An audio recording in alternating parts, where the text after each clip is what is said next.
Good morning and welcome to this session.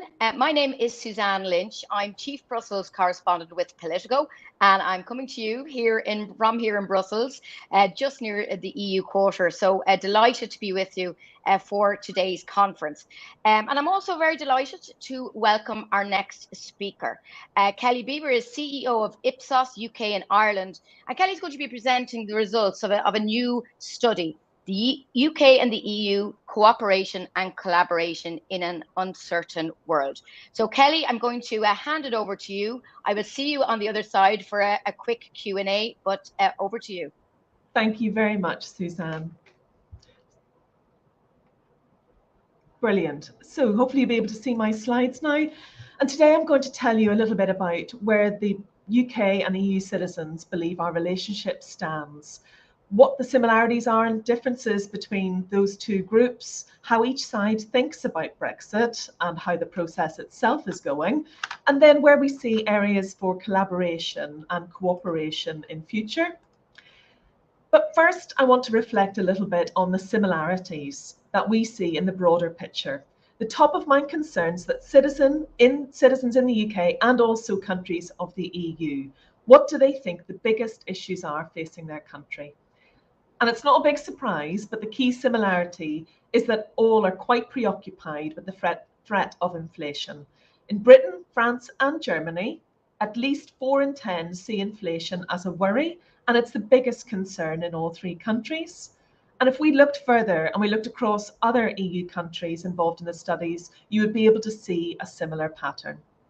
But even just look further down that list and you can see more overlap.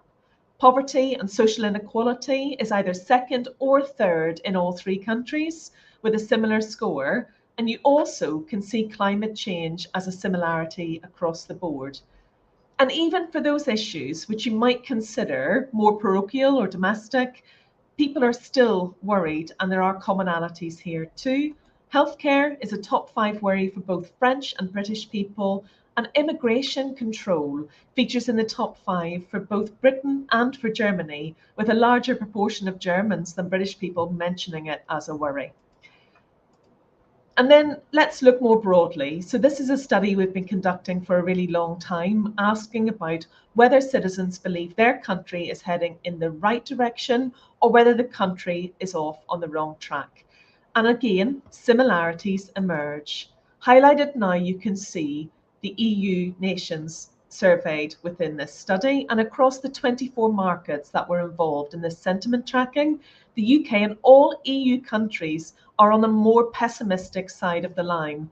None are more optimistic about the direction of travel of their country than they are pessimistic. The most optimistic across those EU nations was the Spanish, but they're still merely just average on this measure. Britain falls somewhere in and around the middle, less optimistic than Germans and Italians, but ahead of the French, Belgians, and Hungarians. Personally, Singapore looks like a great country to be in right about now. So on that note of muted pessimism, how do British people think Brexit is going? Another year has passed since the Brexit vote, and we've seen a range of polling that has dug into this topic, and I'm going to share with you some of ours.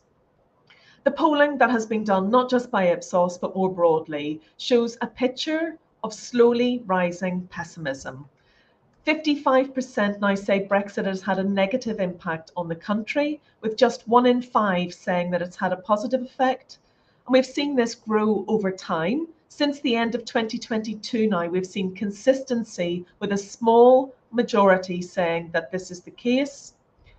And slightly fewer, but almost half, think that it has made their daily life worse, even though we have 1 in 10 that say it has made it better. A big group in the middle of those two numbers haven't even noticed. And then the same proportion, 45%, say that the reality of the EU's exit now is working out worse than they expected, with 1 in 10 saying that it's better. So despite the growing negativity, the margins are still quite thin, 55, 45, 45, which points to some of the ongoing division in UK society that Brexit represents. And one of the factors that might lie behind this rise in negatives around Brexit is actually more people are aware of the negatives now than perhaps they were a few years ago. When we asked people to select the most negative outcomes, they pointed to some clear issues. 4 in 10 pointed to increased barriers to trade. 3 in 10 mentioned the end of freedom of movement, and a quarter talked about a lack of international cooperation between the EU and the UK. A fifth talked about uncertainty and its impacts on divisions between the UK nations themselves, and just 1 in 10 were unable to name any negatives. On the other side of the ledger, the most commonly selected benefits were about this concept of sovereignty, control of laws, what was seen as a better response to the pandemic, making more decisions and trade deals, and also avoiding EU laws were selected by a similar number of people. But perhaps most notably, a larger proportion than any of those proportions in people saying things were positive were the proportion of people who said they couldn't think of any positives, 24%. But you should not assume that negativity on the Brexit process inevitably leads to the UK re-entering the EU. And it might be that actually the dissatisfaction is as much dissatisfaction with government performance, which I'm going to touch on a little bit more shortly. This is a recent poll that we conducted for UK in a Changing Europe, where we find that when people were asked whether the issue of Brexit was settled and should not be reopened, we see a much more evenly split population. The same proportions agree and disagree here, meaning that perhaps those negative consequences that people see aren't necessarily making the case for further upheaval or a second referendum or an election on the topic to rejoin. And we see this when you look at what the main political parties in the UK are saying about Brexit. Neither of them are advocating for further changes to the UK's constitutional relationship with Europe. In another echo back to the referendum result, we see quite a familiar breakdown on age with this question as well. For all age groups under 45, there's a very nearly a majority support reopening the question of the UK's membership of the EU. And when we cross this line, this point of sort of 45 to 54 is where we see the swing, with half of everyone aged 55 and over considers the matter to be settled. And another reason for not expecting the referendum result to be reversed is that of that 55% that believe they're getting worse than expected and they're not going well, some will be people who think the government should be going further, faster, and identifying those opportunities from Brexit. And as with the last question, the population are quite split on whether Brexit is primarily an opportunity to be maximised or a threat to be mitigated. Neither group commands a majority. And on that point around seizing opportunities, this is an area where we think there's actually a lot more scope than is currently being utilised as a British populace. So 3 in 10 say that the government has written new laws that diverge from the EU, but 44% say that they haven't seen this very much, only a small amount, or at all. And a quarter were being more honest, saying that they really just didn't know. And some of the negativity we see at the moment around Brexit could be dispelled if people believe that the government themselves is capitalising on the opportunities that it presents. And a key example was a few years back when I presented to this group, we saw that how the British population really started to think things were going much better at the point at which the vaccine rollout happened in the pandemic. And although the differences were probably negligible between the EU and the UK around that, the impression given was that the UK was using its freedoms to provide vaccines more quickly than the EU could provide. And that was a significant boost to the population's views on how Brexit was going at that moment in time. And let's also have a look at what the commonalities are between Leave voters in 2016 and Remain voters in 2016 about what they want Brexit to deliver. Improving trade was a priority for 4 in 10 of the groups, and the top issue for 2016 Remain voters, and working with the EU to fight crime and terrorism also ranks highly. But there are obvious differences. For Leavers, reducing illegal immigration was the top priority, and it remains so. And it's also mentioned by only 1 in 10 Remain voters. And Remain voters are much more concerned about the loss of employment rights than their Leave counterparts.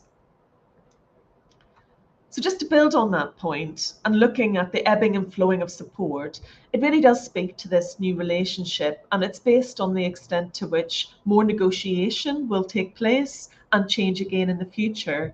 And the largest group of the British public, over a third, 36%, see the current position between the UK and the EU on Brexit as temporary, with a lot of negotiation still to come. Fewer than a fifth think Brexit is settled and it will not change. So Brexit, as you can see, it's moving from this event to more of an ongoing process on which the performance of government, the government of the day, can be judged, which means when you think forward to future elections, it could play a role in part of that delivery manifesto. So it might not feel like, considering the number of prime ministers that we've had in the UK in the last 12 months, but the government will need to call an election by the end of 2024. And if you look at some of the data from the recent local elections across parts of England, it's quite a grim picture for the current government. They lost significant ground to the Labour Party as well as the Liberal Democrats. And this is our voting intention poll, our national voting intention poll. And you can have a look and you can really see here that the same result at a national level would transpire if an election was held now. Labour attract a 44% of the voting intention currently, compared to just 28% for the Conservative Party. And a gap of that kind of magnitude at an election would allow Labour to sweep to majority. But there are signs, as you can see, of that gap starting to close. The nuances of the electoral system here in the UK and how the votes are actually distributed means that Labour would need around a 7-point lead over the Conservatives to gain a majority in the House of Commons at the next election.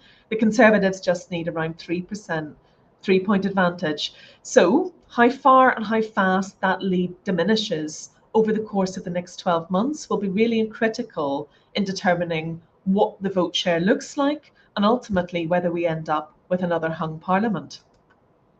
So what matters to the British people and what would influence their vote? Having a look at this list, this is from our Issues Index, which has been running since 1974 across the UK. Unsurprisingly, inflation is up there, as we covered earlier from the global study. The economy a close second. And then you can see beneath the surface of that, the NHS, which has normally been a really top issue for the British public, even it is struggling to get top billing. And down there at 7%, you can see Common Market, Brexit, EU, Europe. It ranks much lower. But if an election is going to be focused on delivery, then there's every possibility that it will become an area where one party will look for advantage over another. And people vote when they vote in elections on the leadership, on the parties themselves, but also, of course, on their policies. And when we look at which party is considered to have the best policies across a whole range of issues, at the minute in the UK, Labour lead on basically every category besides defence. And when it comes to handling the future relationship with the EU, the two parties are actually much more evenly matched. And there's a large proportion in the middle, that grey box, that are undecided, which suggests that the approach to Brexit, the delivery of Brexit, could feature as a significant battleground in the upcoming election, dependent on events and how far public services and the economy dominate over the next year. But enough talking about the UK. You always give me feedback after I present this about what do the EU member states think about the Brexit process, and what do they think about scope for collaboration between the EU and the UK in future. So I've done some additional data collection for you this time, and I hope you find this interesting. So firstly, we thought we'd ask how far Brexit has impacted the daily lives of Britons and the citizens of 9 EU countries. In Britain, a very familiar number here, 48% say their daily lives have been made worse by Brexit, whilst the other 52, so that other side of the pie chart, say they don't know, it's made no difference, or it's made things better. Very small proportion believe it's made things better. And then look at the EU 9. So it's a bit of a shrug. 6 in 10 say that it's made no difference, and almost a fifth say it has made daily life worse, rising amongst to over a quarter in Belgium. But an even smaller group say that it has made things better, just 8%. Now this shows what all of the countries that we did the research within think about whether the UK's decision to leave the European Union was the right decision or the wrong decision. And the chart that you can see is the proportion who believe it's the wrong decision for the UK in turquoise or for the EU in blue. And you can see in all countries, the largest proportions say Brexit was the wrong decision for the UK and for the EU. In Spain, in the Netherlands, and also in Belgium, at least half agree it was the wrong decision for both sides. In France, in Germany, Italy, slightly fewer agree, especially on the point that Brexit was the wrong decision for the EU. And in the eastern and northern states, we find that more people say Brexit was the wrong decision for the EU than saying it was wrong for Britain, which does suggest that the public in those countries might feel the loss of the UK more keenly than perhaps some others.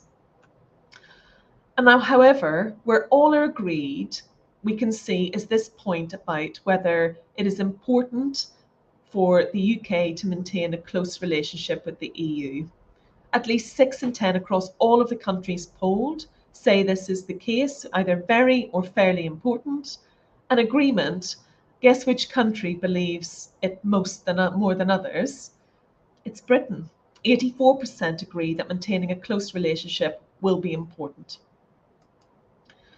And yet Britons are also by far the least likely to say that a close relationship is likely.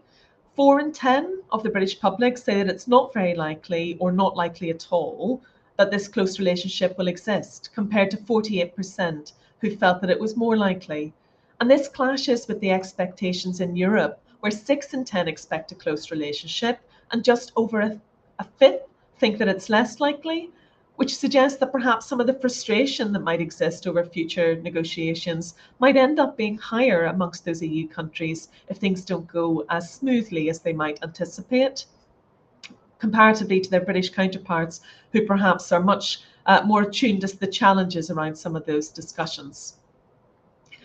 However, it's also really important to remember that the EU and the UK feel that they share interests. In the new polling that we've conducted specifically for this session, we asked the public to say the extent to which they felt that different countries shared the interests of the UK or were at odds with them. The EU ranks highly on interests being aligned, with the same proportion saying that the UK have the same interests with the EU as they do the US. Although there was slightly greater perception of the EU's interests being at odds with the UK when compared to the US, 21 compared to 15%. But more importantly, almost 4 in 10 saw it as quite a mixed picture, with the UK and EU sharing interests sometimes, but not all of the time. So let's flip the picture and have a look at the EU perspective.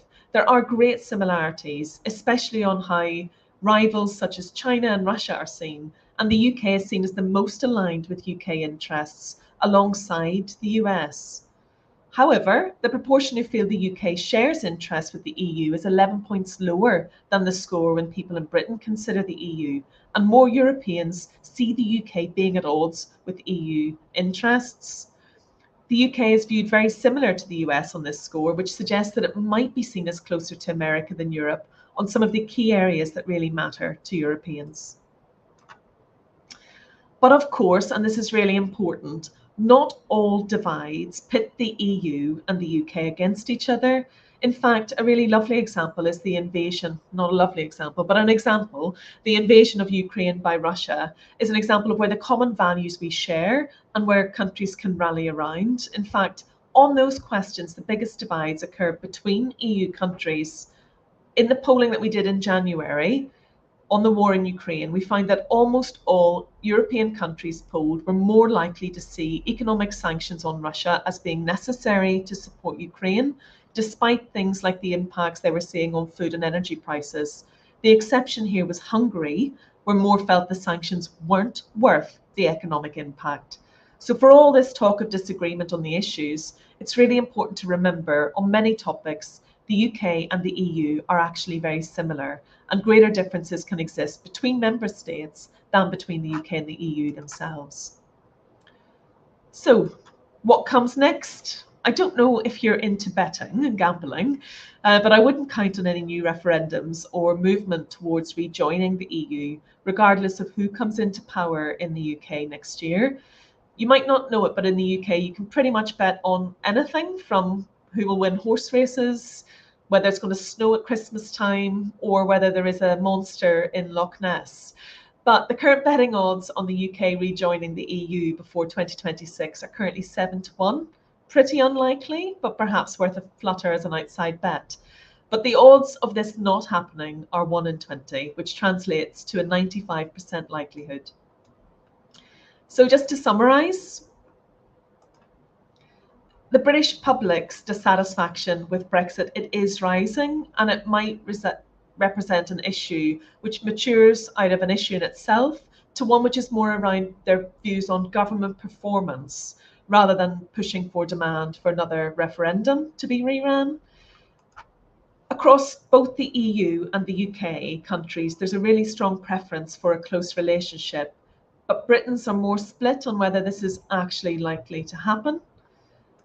And then lastly, a cry to avoid the narcissism of small differences. This is a psychoanalytical term that describes the idea that the more a relationship or a community shares commonalities, the more likely they are to actually squabble and magnify their differences. And there's a really compelling case for close cooperation based on the similarities, which means focusing on those rather than the divisive issues in the relationship between the EU and the UK is critical. Thank you very much. Thanks so much for that, Kelly. Fascinating information there, lots to unpack. So first of all, feel free, everyone in the audience, for any questions you may have to put in the system, put in the chat, and we'll hopefully get to them in the next while. There's a couple of things that hit me. I mean, it was quite interesting, the kind of one of the themes of your presentation, I felt, was the idea that maybe views on Brexit may manifest themselves in terms of the next election and how people judge each party on this, rather than it becoming a debate about should Britain rejoin the EU. And it did look, that was quite interesting about when you showed that, I think it was 7%, the Labour division between the Labour and Conservatives narrowed. Labour was ahead on everything else, but then narrowed when it came to Brexit. I mean, what's your reading of that? Yes, I think it will be one of the core issues that they will seek to dispute about who's performed well and who has a better plan for the delivery of Brexit in the next election. And we do think by the time we get to the end of 2024, the big challenges around the economy and the inflation in the public's mind will have subsided a little bit, which flips some of those secondary order issues, which are around core delivery of public services and delivery of some of those areas where there are significant public tensions, like Brexit, start to rise up the agenda. It's very difficult, Suzanne, though, for the British public to distinguish between what is an impact of the current economic crisis, what's an impact of coming out of the COVID pandemic and dealing with some of the residual implications, and what is an impact from leaving the EU. And you just see it being very, very muddled in people's minds. But ultimately, the country's heading in the wrong direction. More think that than not. They're worried about the overall state of economic affairs, and they're not happy now as a majority, and a consistent majority since around November last year, with the direction of travel on Brexit. Yeah, another point is that I felt, and I know you were stressing the kind of the unifying elements of this and the shared concern, the shared concerns. But one of the slides there towards the end showed that more than 84% in Britain believe in the importance of it, whereas around 60% really on the EU, that it's kind of more important, the relationship between Britain and Europe and how that played out is more important to people in Britain than it is around Europe. Yes, and bear in mind again, this data was GB only, so it wasn't United Kingdom. And for those geographers amongst you, United Kingdom includes Northern Ireland, so our data doesn't include Northern Ireland. And had it, I think that score on that relationship levels of importance may have been slightly higher in Britain, but 84% is a stonking majority of people who recognise the importance of the relationship. Part of that will have also been the fact that it has got quite a lot of airtime in the press over the last year, 2 years, and as a result of that, people will be more aware of the nature of the relationship with the EU for trade, but for many other things as well. So I think it's not a surprise to me that it's coming out like that, but I thought it was quite interesting, which is why we did that analysis across the 9 EU countries as well. Mm-hmm. Another point was, again, you brought this out of the slide, that it's easier to define the negatives in a way. People could identify what the negatives are, rather than the positives, which is kind of more vague and take back control. Although I suppose there were elements to that about like getting control of your own law, but maybe you could just talk a bit to that. I found that was quite interesting, the difficulty in kind of articulating that more positives. Yeah. And I think this could be a real opportunity for either party in the UK run up to the election to get better at communicating those opportunities. We saw what did happen in the polling and people's perceptions of whether things were going well or not well around that pandemic point when the vaccine rollout happened. The positive communication, the linking of that outcome to control and freedom meant that people felt much more positively in that moment, not just about the rollout, but on the UK's sense of control around its own actions. And there have not been highlighted moments like that really since the vaccine rollout, which have cut through with the British public. And so the communication on it, first of all, you have to identify what they are. And I think there has been much more identification of things that have not been positive in the last 12 to 18 months than there have of things that have been positive. But there's an opportunity there for somebody, one of the two political parties or both of the political parties, to have some real positive moments. Even in Northern Irish, the improvement in the situation between Northern Ireland and England, and the agreement that was settled by Rishi Sunak, even that had a very, very mute communicative impact on the poll movements. It didn't really move them very much at all. Yeah, and I was personally interested that the when you were looking at the positives and negatives, if you like, 4 in 10 cited increased barriers to trade, 3 in 10 freedom of movement. I would have assumed that the freedom of movement issue might have been better. Is this to do with who you were? Maybe more businesses were polled and they're feeling the effects of trade. No, this is citizens. This is polling with citizens, and so they do recognise the importance of trade. And they also, so that is just no businesses. Well, they may also be running businesses, but it'll be a very small proportion. Yeah. One other one from me, I see some questions coming in here, is you said, as you pointed out, this has been a trend we've seen since Brexit, a generational divide. But yes. I'm wondering, does that mean that as the years go on, that this could change and there could be more of a demand as the older people die out, to put it very bluntly? But and this new generation, we know by now maybe we're into a whole kind of sociological study about everyone gets, people say you get more conservative as you get older, but maybe people's political views as they change as they get older. But this cohort, majority of people, younger people, are obviously going to get older. So will that maybe make a change in 20, 30 years, that there would be then a demand to rejoin or a referendum?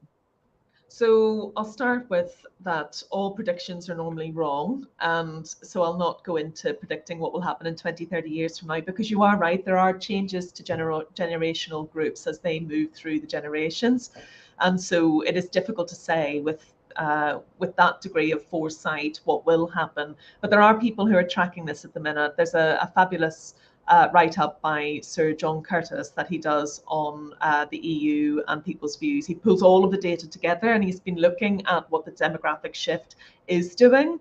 And there will definitely, it definitely looks as if there is some shift and movement in that general direction, which is why it'd be so important for UK parties to talk about in this upcoming election about how that collaboration, how they will make the most of the opportunities that exist by collaborating closely with the EU, because that is the thing that people are very, they're divided still very much. There's a lot of divisions as a result of the Brexit referendum and the implications of that. But the thing that they're not divided on is the importance of EU as a relationship, and that's something that parties should capitalise on.